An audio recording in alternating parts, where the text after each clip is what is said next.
살아계신 하나님 아버지, 저희들에게 살아가면서 가장 소중한 생명들을 거저주시는 하나님 앞에 영광과 찬양 올려드립니다. 오늘도 저희들이 호흡하며 살아가는 삶들이 하나님 앞에 영광이 되어지기를 원하며 살아가는 삶 자체가 하나님 앞에 찬양이 되어지는 삶이 되어질 수 있기 원하오니 하나님, 오늘도 살아가는 삶 속에서 하나님을 생각하고 하나님만을 살려고 하는 이 의지와 결단들이 연약해지지 아니하도록 하나님 도와주시기를 간절히 바랍니다. 아버지, 나는 죽고 예수로 살고자 마음을 같이하고 교회를 세워가는 주의 백성들이 이제 창립 3주년을 맞이합니다. 아버지, 오로지 이 교회가 하나님을 위하고 또 하나님을 위해서 또 세워져 가는 그런 건강한 공동체가 되어줄 수 있기를 원합니다. 서로를 돌아보고 서로 생각하고 세워가는 그런 교회가 되어줄 수 있도록 붙잡아 주시고, 세월을 거듭할수록 이 안에 있는 하나님의 백성들이 신앙의 성숙과 또 믿음의 깊음이 이루어질 수 있도록 하나님 축복하여 주시옵소서. 우리 홍기도 집사님 위해서 같이 기도했습니다. 하나님, 육신의 병과 또 마음의 병 아버지 붙잡아 주시고 치료하여 주셔서 하나님 속히 그 자리를 털고 일어나 하나님 앞에 본인의 인생을 재정비하고 살아갈 수 있는 귀한 집사님 되어줄 수 있도록 도와주옵소서. 우리 한 집사님을 붙잡아 주시옵소서. 아버지입니다. 남편입니다. 할아버지이기도 하고 교회 직분을 맡은 집사님입니다. 그 모든 역할을 감당해 나가기에 부족함이 없도록 좀 붙잡아 주시옵소서. 어디까지 병이 진행되는지 알 수 없지만 예수님께서 치료자가 되어주셔서 의사의 손들과 간호사들의 손길을 통하여 온전히 치유되고 회복되어 태어날 수 있도록 하는 자비를 베풀어 주옵소서. 또 성도들이 급히 기도하는 가정 가운데 있사오니 의인의 기도는 치료하는 역사가 있다고 말씀해 주셨사오니 자비를 베풀어 주셔서 곧 회복시켜 주옵소서. 하나님 앞에 부탁드리며 우리 주 예수 그리스도 이름으로 기도합니다. 아멘. 우리 사무엘상 20장 어제의 말씀이 이어서 18절부터 마지막 절까지인데요. 좀 본문이 좀 길어서 우리 30절까지부터 이렇게 해서 30절부터 42절까지만 있습니다.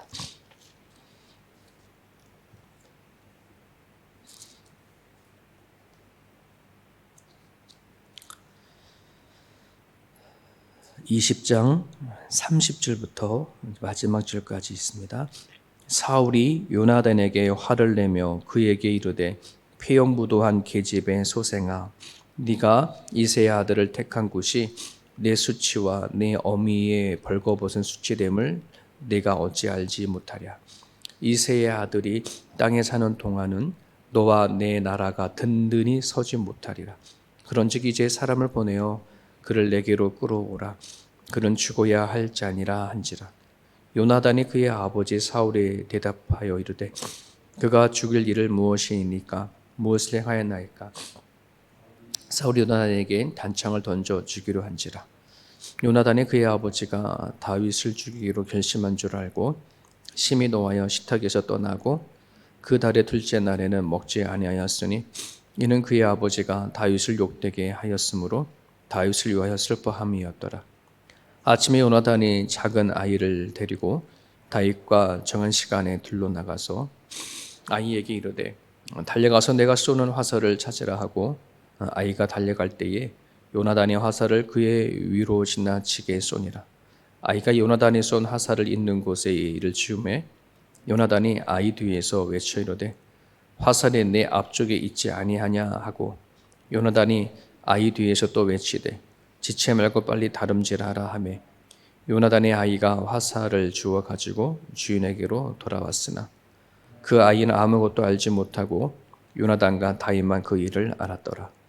요나단이 그의 무기를 아이에게 주며 이르되 이것을 가지고 성읍으로 가라 하니 아이가 가매 다윗이 곧 바위 남쪽에서 일어나서 땅에 엎드려 3번 절한 후에 서로 입맞추고 같이 울되 다윗이 더욱 심히 하더니 요나단이 다윗에게 이르되 평안히 가라.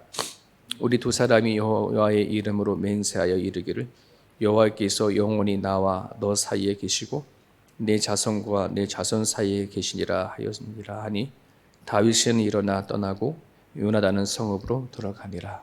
아멘.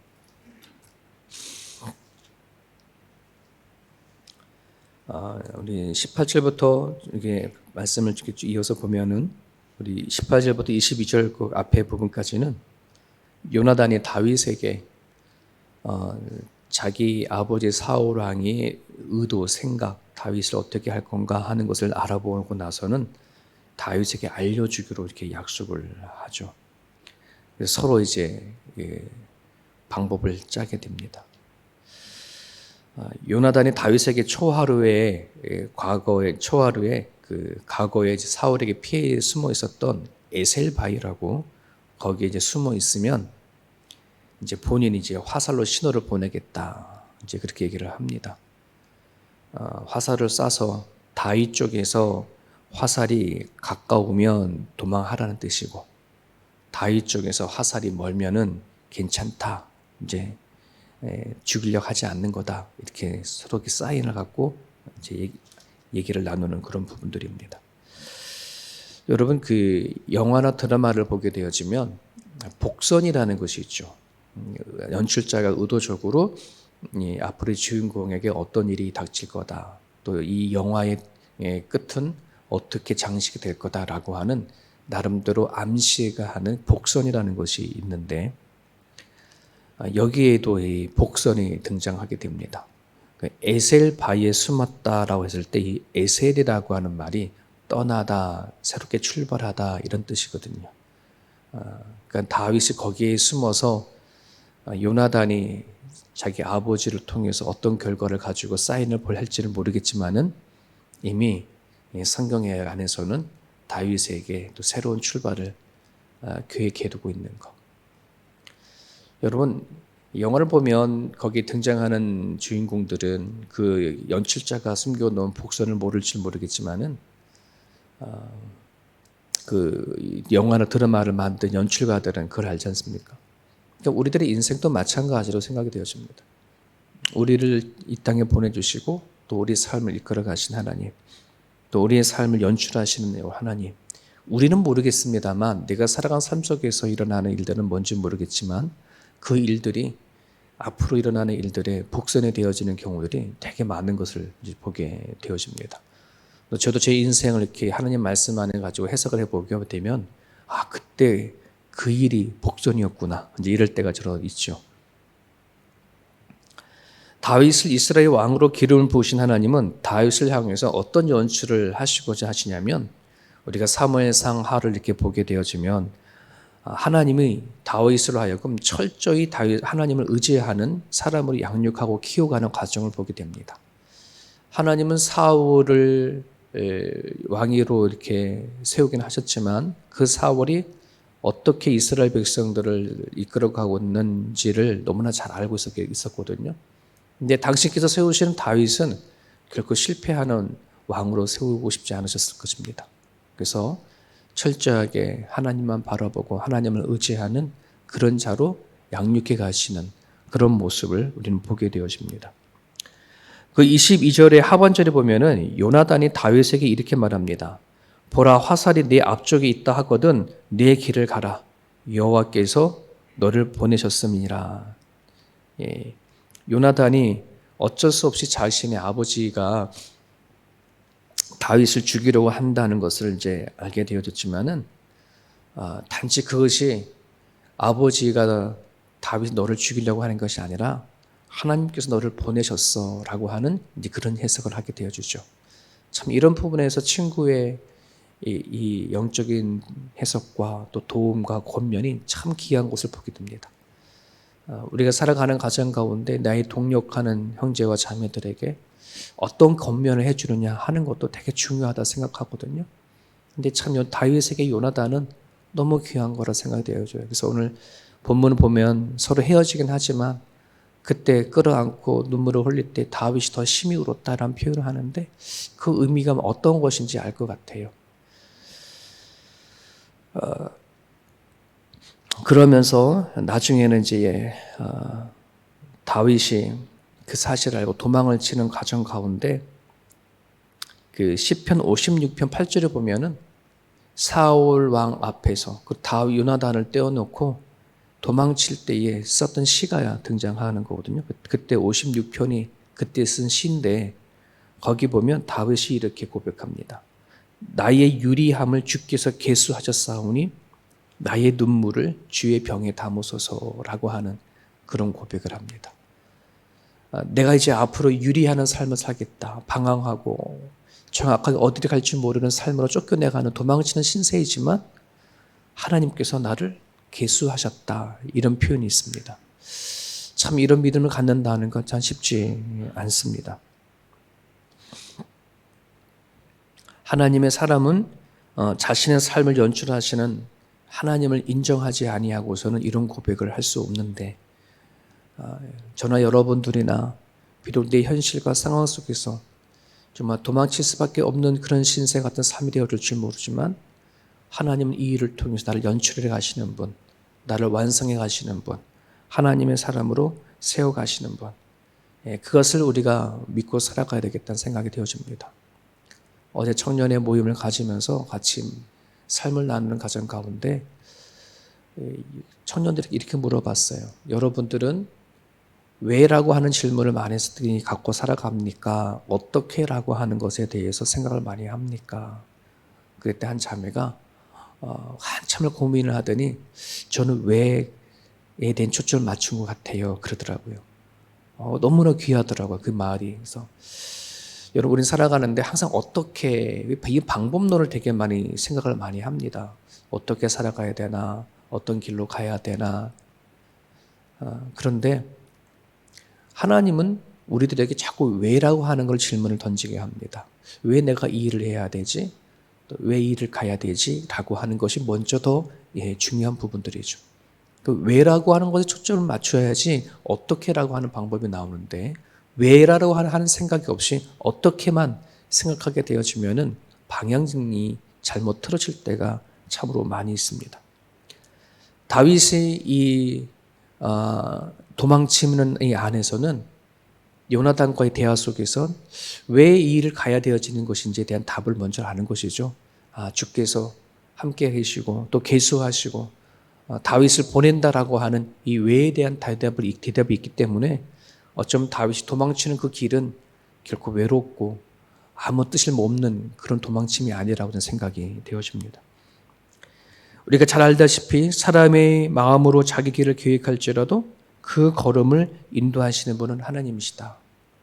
요나단이 사울에게 어떠한 답을 갖고 와서 화살을 쏘서 쏠 줄 모르겠지만 화살을 통해서 다윗이 다시 회복하든 도망을 치는 신세가 되어지는 중요한 건 그것이 아니라 하나님 손에 달려있음을 우리는 성경을 통해서 깨달아야 할 줄 압니다.